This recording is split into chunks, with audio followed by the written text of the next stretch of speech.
Bonjour, nous allons parler aujourd'hui du liquide cérébrospinal et plus précisément de sa physiologie, de sa physiopathologie et de son rôle dans des pathologies multiples rencontrées en neurochirurgie pédiatrique, avant tout l'hydrocéphalie bien sûr, mais également son impact sur l'hémodynamique cérébrale. Alors d'abord, ce liquide, d'où provient-il? Quel est son mode de production? Alors cette production, je voudrais quand même rendre hommage à mon maître Christian Sainte-Rose qui qui a créé ce diagramme sur le côté droit. La sécrétion, elle est constante par les plexus choroïdes, classiquement, qu'on retrouve dans les quatre ventricules. Malgré tout, on sait maintenant qu'il existe une sécrétion extrachoroïdienne qui représente entre 20 et 50% du débit total. Cette sécrétion accessoire, elle est, semble-t-il, d'autant plus importante que l'enfant est petit. Cette sécrétion, elle est active, c'est-à-dire qu'elle consomme de l'énergie. Elle fait intervenir des enzymes, notamment l'anhydrase carbonique, et c'est là que peut agir l'acétazolamide, qui peut être une aide dans certains cas. C'est une aide qui est modeste, mais qui malgré tout peut être appréciable. Alors, ce débit du liquide cérébrospinal, il a été évalué à 21 ml/h pour l'adulte tout au long du nictémère. Cette sécrétion, elle est constante et elle ne diminue que dans des valeurs très élevées de la pression intracrânienne. C'est-à-dire que c'est ce qui explique que l'hydrocéphalie peut tuer. Hein, c'est aussi bête que méchant. L'arrêt de la sécrétion, c'est d'ailleurs un signe de mort cérébrale. Que si on a une dérivation qui ne donne pas alors qu'elle est perméable, eh ben c'est très inquiétant pour le patient. Donc ce débit, 21 ml/h, c'est à peu près 1 demi-litre par jour. C'est chez l'adulte. Chez le nouveau-né, c'est beaucoup plus faible. Si on met une dérivation à cet âge-là, on voit qu'on draine à peu près 40 ml par jour. 20 ou 10, même 10 ml par jour chez un prématuré, ça peut suffire. D'où l'efficacité de ponction espacée ou de drainage ventriculo-sous-galéal. Donc, cette sécrétion, elle est à peu près constante. Et vous voyez que l'autre courbe qu'on voit, ça représente la résorption. Donc, la résorption, elle, par contre, vous voyez que c'est une courbe qui est en fait une droite, qui est une fonction linéaire de la pression. C'est-à-dire qu'en fait, cette absorption, elle va être passive, classiquement par les villosités arachnoïdiennes, qu'on voit ici comme une poursuite des espaces arachnoïdiens dans des invaginations qui sont développées dans les sinus veineux cérébraux. L'inconvénient, c'est que ces villosités, elles n'apparaissent que vers 8-9 mois et qu'avant, on ne les retrouve pas. Donc, le liquide qui est sécrété, eh bien, il est bien absorbé quelque part. On a l'impression que ces villosités arachnoïdiennes se développent avec l'acquisition de la station érigée au moment où la pression intracrânienne, intraveineuse en tout cas, peut devenir négative et que ce serait le gradient de pression du cerveau vers les sinus veineux qui conduirait au développement de ces villosités arachnoïdiennes. Toujours est-il que ça représente une résistance mécanique et c'est peut-être bien ça qui explique le seuil de résorption qui a été mesuré à 50 mm d'eau qui correspond au début de la courbe. Alors, ces villosités arachnoïdiennes, comme je vous l'ai dit, elles n'existent pas à la naissance. À la naissance, qu'est-ce qu'on a? On a mis en évidence des dural holes qui ont été décrits par Wayne et Squire et qui apparaissent dès avant la naissance, vers 26 semaines, et qui correspondent à un amincissement de la dure mère. Et ces dural holes qui avaient été pris pour des artefacts de préservation anapathe, en fait, c'est une réalité. Il faut considérer que la dure mère, dans son ensemble, est un véritable buvard qui absorbe le LCR de façon diffuse, alors que les villosités arachnoïdiennes vont correspondre secondairement à une spécialisation de certaines régions de la méninge. Alors, il y a la dure mère, il y a les méninges, mais il y a également au niveau spinal des structures, comme on va le voir dans un instant, qui ressemblent très fort à des villosités arachnoïdiennes. Au niveau des muqueuses olfactives, on a mis en évidence une communication entre les espaces arachnoïdiens et les lymphatiques, notamment chez le mouton où on a injecté des traceurs au niveau lombaire, on les a retrouvés dans les muqueuses olfactives, ce qui peut expliquer éventuellement des décompensations d'hydrocéphalie en rapport avec une rhinopharyngite, par exemple. Et puis même dans les plexus choroïdes, on a mis en évidence que non seulement ils sécrétaient du liquide, mais qu'ils étaient capables d'en absorber. Donc finalement, cette résorption est certainement beaucoup plus complexe qu'on ne le pense classiquement, et il y a encore beaucoup de choses à trouver dans ce domaine-là. Et là aussi, on pense que les sites de résorption accessoires jouent un rôle d'autant moins accessoire que l'enfant est petit. Le pôle spinal, on en a parlé à l'instant. Bon, la dure-mère au niveau spinal, elle est différente de la dure-mère crânienne, elle est souple, ce qui fait que le fourreau-dural, en fait, il joue un rôle de vase d'expansion qui va amortir l'ondée systolique. Donc, ça modifie certainement le profil du régime de pression intracrânien. Et puis, on a mis en évidence, comme je vous l'ai dit, des villosités arachnoïdiennes au niveau des gaines radiculaires.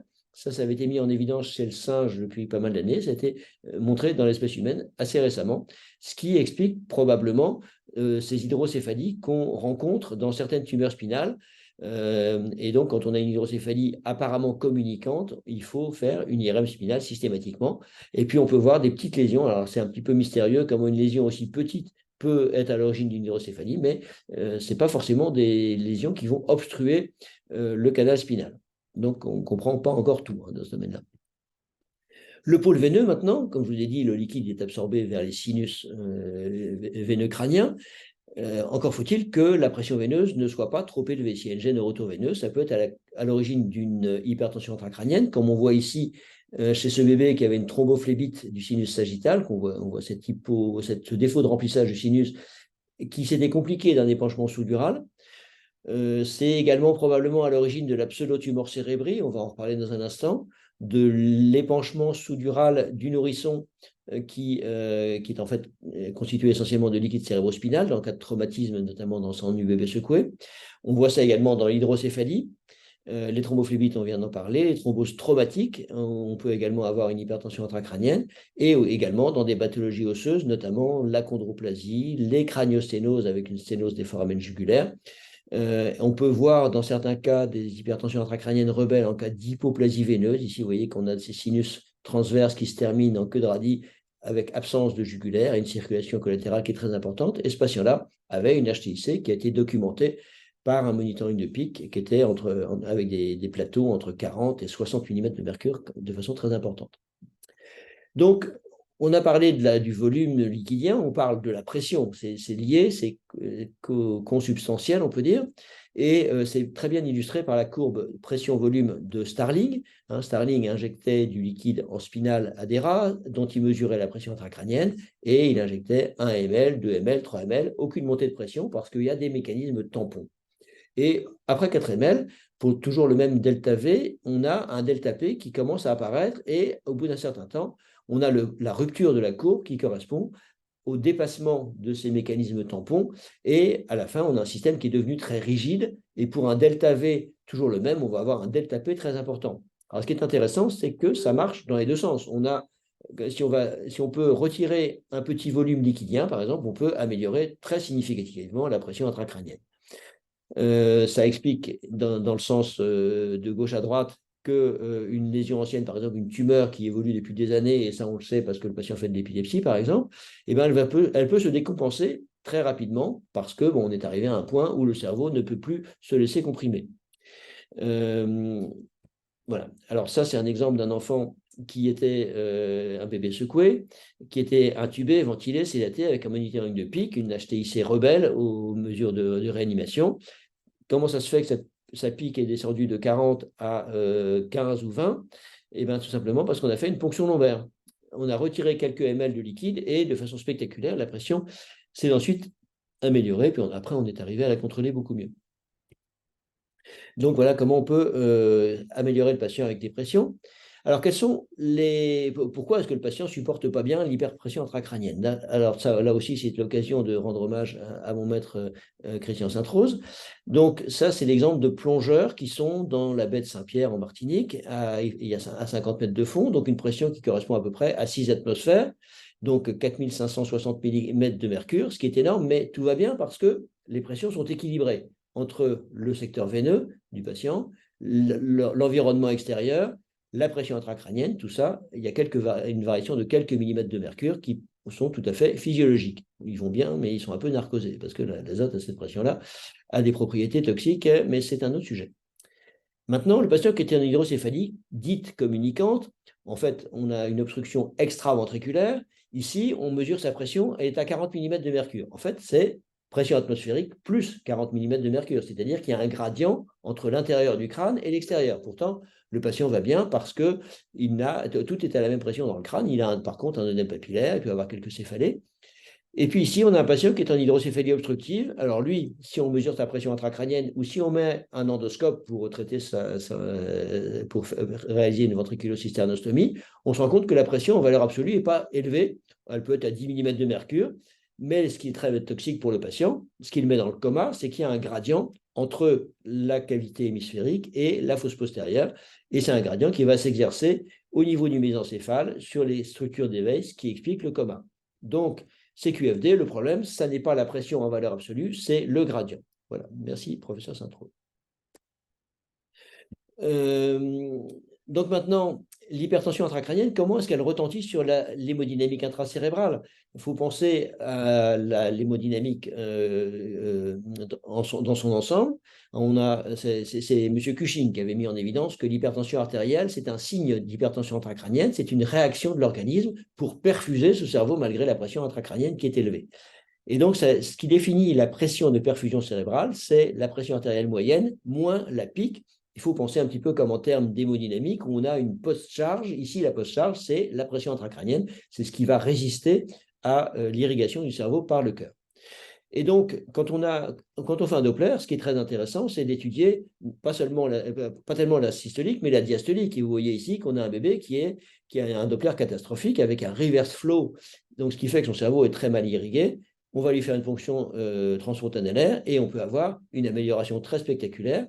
Ou bien ici, vous voyez un autre enfant qui avait un Doppler très, très, très péjoratif avec une diastolique très faible. Eh bien, on a mesuré la pique. Et là, on a fait une autre ponction lombaire qui a amélioré très nettement l'hémodynamique cérébrale. Donc, ce reverse flow, il va être bien sûr aggravé si l'enfant est porteur d'une cardiopathie, notamment une valvulopathie, un canal artériel, un shunt gauche-droite. Alors, l'HTIC, c'est une cause de mort cérébrale, c'est une cause ou bien un symptôme de mort cérébrale. On a un arrêt circulatoire cérébral quand la pression intracrânienne est égale à la pression artérielle moyenne. Du coup, la pression de perfusion est égale à 0.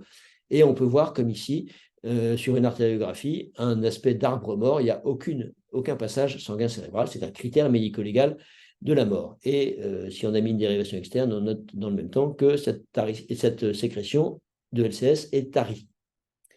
Alors, la ponction lombaire, elle peut sauver le patient quand il va mal, mais qu'il a une hypertension intracrânienne par une hydrocéphalie communicante.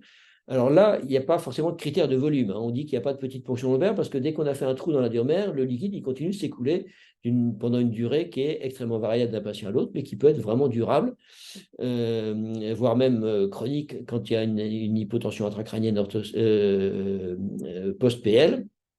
C'est augmenté par l'orthostatisme et ça peut servir de soupape quand on fait une endoscopie. Par exemple, chez un patient qui a été valvé et qui on fait un sevrage de valve, ça peut aider de faire une ponction lombaire pour inciter le liquide cérébrospinal à passer à travers la stomie.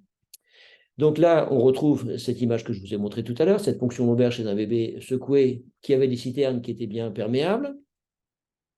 Et puis ici, c'est un autre enfant qui avait une HTIC, un autre enfant secoué qui avait une HTIC sans épanchement sous-dural volumineux. On a fait une ponction lombaire, vous voyez, sa fontanelle qui est en creux, il va beaucoup mieux. Alors, ça marche également, la ponction lombaire peut être également salvatrice en cas de pseudotumor cérébri. Ici, c'est une observation qui avait été publiée par l'équipe de Cambridge, qui travaille beaucoup sur la pression intracrânienne et l'hydrodynamique. Ils faisaient des monitorings très invasifs dans les sinus latéraux pour voir le gradient de part et d'autre des granulations arachnoïdiennes, des villosités arachnoïdiennes qui ici étaient herniées dans le sinus. Vous voyez que le sinus est occlu par la granulation. Ils font une ponction lombaire. La villosité arachnoïdienne rentre dans la cavité crânienne, le sinus est libéré et la pression intracrânienne est améliorée. Le gradient de pression a disparu. Donc, c'est un cercle vertueux qu'on met en place en lieu et place du cercle vicieux de la pseudotumor cérébrale. On va y revenir. Et puis la ponction lombaire, c'est classique que ça peut tuer, c'est la PL qui tue. Vous voyez en haut à droite, un enfant qui avait une tumeur temporale ayant saigné, qui a eu une ponction lombaire malencontreuse. Et ce que vous voyez, c'est un T1. Donc, ce qui est en hypersignal au niveau méningé, ça correspond à une exsudation de liquide cérébrospinal du fait d'une rupture de barrière hémato-encéphalique. Donc, vous voyez à quel point ça peut être délétère. Ce qu'on voit en bas, c'est un patient qui avait une malformation de Chiari, qui a une ponction lombaire, qui a présenté un coma gravissime avec une souffrance du tronc. Il ne restait plus qu'un réflexe oculocéphalique vertical et il a récupéré après décompression, fort heureusement. Donc, l'APL, elle peut aggraver en cas d'engagement temporal, elle peut aggraver en cas d'engagement tonsillaire, et il peut y avoir un cercle vicieux chez ces patients qui ont des apnées du sommeil, qui vont augmenter créer une hypercapnie, une vasodilatation cérébrale qui va aggraver la compression, etc. C'est comme ça que les chiaris peuvent tuer également. Donc finalement, l'aiguille APL, vous voyez que ça peut être à la fois une malédiction, quand il y a un gradient de pression, et puis un effet thérapeutique quand il n'y a pas de gradient de pression. Donc on en revient à notre gradient de pression. Chez le nourrisson, donc l'hypertension intracrânienne, elle se manifeste classiquement par une augmentation du périmètre crânien. Et ce qui est surtout caractéristique, c'est qu'il y a une cassure de la courbe. Donc on a une évolution comme ça. Donc là, c'est un enfant qui a été valvé vers l'âge de 2 mois. Vous voyez qu'il y avait déjà une HTIC avant même un mois de vie, puisque le périmètre crânien avait changé de couloir. Et puis, le périmètre crânien a diminué, il est resté stationnaire, et puis, fort heureusement, il a repris une croissance régulière du fait de la croissance du cerveau. Alors pourquoi est-ce que le périmètre crânien peut diminuer comme ça? C'est simplement parce qu'il y a une disjonction des sutures, il y a une certaine élasticité qui permet d'absorber en quelque sorte, c'est un des mécanismes tampons de l'HTIC, souvenez-vous des rats de Starling. Et puis, donc après la ponction, les sutures vont se réduire. Donc, qu'est-ce qu'on a comme autre symptôme? Eh bien, on a le regard en coucher de soleil. Donc là, malgré le cache qu'il y a sur les yeux, vous voyez le blanc des yeux de ce bébé en bas à gauche. On a un crâne qui est arrondi, il a les veines du scalp qui sont dilatées. On a un scalp qui est aminci, qui est luisant. On voit les veines à travers. Et on va faire une échographie transfrontalière qui va nous donner très rapidement le diagnostic. Donc ça, c'est le diagnostic qui est fait en unité de soins intensifs. Autre signe d'HTIC, c'est l'œdème papillaire. Donc, vous rappelez-vous du gradient de pression extra-intracrânienne. Ça va s'exercer au niveau du canal optique. Et donc, il va y avoir une souffrance du nerf optique qui peut entraîner des troubles visuels. Pourtant, c'est un signe qui est tardif et qui est très inconstant. Il n'est présent que dans 25% des cas d'hydrocéphalie. Donc, un fond d'œil normal n'élimine pas l'hypertension intracrânienne. Et puis, le bon pour un fond d'œil avant PL, il faut mettre ça à la poubelle. Si on pense qu'il y a une HTIC, ce n'est pas un fond d'œil qu'il faut faire, c'est une imagerie. Donc, ça commence par un flou nasal, ça se continue par un soulèvement papillaire, il peut y avoir ensuite des hémorragies, une baisse d'acuité visuelle, et là, ça devient une urgence. Vous voyez ici cette petite fille qui avait une tumeur de fosse postérieure, elle avait, vous voyez, la papille des nerfs optiques qui est nécrosée, elle est arrivée aveugle.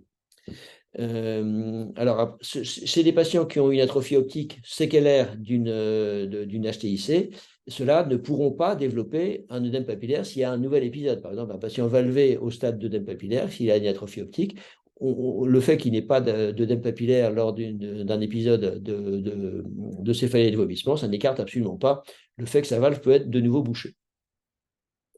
La paralysie du 6, c'est un signe d'HTIC aussi classique qui est dû au fait qu'il y a un abaissement, une descente du tronc cérébral qui va entraîner une mise en tension du nerf abducens qui a un trajet qui est presque vertical entre le sillon bulbo-protubérantiel et le canal de Dorello, et ça va nous donner un strabisme en convergent. Maintenant, l'engagement, ça correspond au fait que la cavité crânienne est compartimentée et que le cerveau se comporte comme un solide viscoélastique. Il contient énormément d'eau dans ses tissus. Et donc, s'il y a une hyperpression dans un des segments de la cavité crânienne, ça va entraîner un déplacement des structures, comme ici l'engagement temporal. Vous voyez, on a un pôle temporal qui est hernié, qui va déplacer le mésencéphale, entraîner une souffrance mésencéphalique qui va aggraver les choses et qui peut également entraîner une coudure de l'artère cérébrale postérieure qui va entraîner une ischémie, donc c'est des lésions qui vont se surajouter. Et donc, c'est un facteur de surmorbidité et de mortalité. Donc, l'engagement temporal, ça va se manifester par des troubles de vigilance. Il y a une souffrance du système réticulé activateur ascendant en A. Il va y avoir une mydriase classiquement parce qu'il y a un étirement du 3. En fait, c'est plutôt une ischémie du mésencéphale qui va entraîner une mydriase classiquement du côté de la lésion. Et puis des troubles de vie, et puis des mouvements stéréotypés et un déficit qui correspond à des réactions de décérébration. Donc 2 points au score de Glasgow. L'engagement tonsillaire, par contre, ça va être des troubles de conscience, des réactions en opistotonose, une bradycardie, ça c'est déjà un stade très tardif, et puis un arrêt respiratoire, et ça peut être là aussi la conséquence d'une ponction lombaire malencontreuse. L'engagement paradoxal, c'est moins connu. En fait, ça correspond à un déplacement en masse du cerveau. Le plus souvent, c'est lié à un hématome sous-dural. Et on a ce mésencéphale qui va souffrir en venant se comprimer contre le bord libre de la tente du cervelet, et ça donne le cran de Kernohan ou Kernohan's notch qui va comprimer la voie motrice principale avant sa décussation, ce qui va donc donner un déficit homolatéral à la lésion, contrairement à l'engagement classique. Et puis l'engagement rétromésencéphalique, c'est quelque chose qui est encore moins connu. Ici, c'est un cas de toxoplasmose congénitale qui avait une tétraplégie, qui était aveugle, qui était hospitalisé aux urgences pour une altération de l'état général. Et puis on voit cette image très bizarre en fosse postérieure. Si on regarde les images au-dessus, on voit que c'est en continuité avec une hypodensité liquidienne qui remonte le long du mésencéphale et qui en fait correspond à une hernie à travers l'hiatus tentoriel de ces ventricules qui sont herniés jusque au milieu du cervelet. Et donc, on a révisé sa valve, on a vu que le liquide était sous forte pression. Et puis, on a ce cas autopsique qui a été publié par l'équipe de Chicago il y a longtemps maintenant, qui montrait typiquement cette image, on dirait un scrotum, qui correspond à une hernie des ventricules latéraux en arrière du mésencéphale. Donc, c'est quand même d'assez mauvais pronostic, comme vous le voyez. Maintenant, on va parler de l'hydrocéphalie externe. C'est entre guillemets, parce qu'en fait, c'est un mauvais terme d'appeler ça une hydrocéphalie. Ce n'est pas vraiment une dilatation des ventricules, bien que les ventricules peuvent être dilatés également. C'est plutôt une expansion des espaces arachnoïdiens. Donc, ce n'est pas forcément synonyme de macrocéphalie essentielle, mais c'est des enfants qui ont souvent une augmentation du PC au-delà de plus de DS. Donc là, ça devient une anomalie. On a donc une macrocéphalie essentielle. Donc, c'est est-ce qu'on peut parler d'une pathologie ou d'une variante du normal? Toujours est-il que c'est une entité qui est propre aux nourrissons. Ce qui est caractéristique, c'est que le PC augmente de façon régulière. Il n'y a pas de cassure comme dans l'hydrocéphalie que j'ai montré tout à l'heure.